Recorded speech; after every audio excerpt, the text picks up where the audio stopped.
Ваняша, Вонтик, ти де? Ніде немає.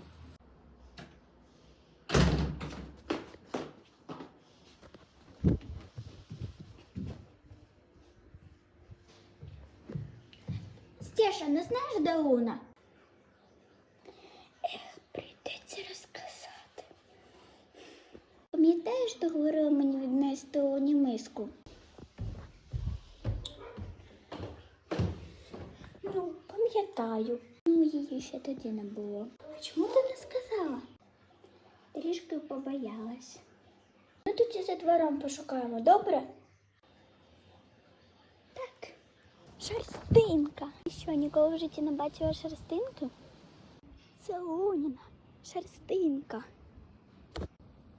І справді схожа. Ще одна.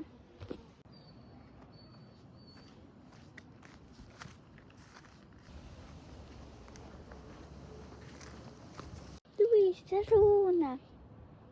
Ага, і справді. Ура, Луна. Така ти в нас хороша.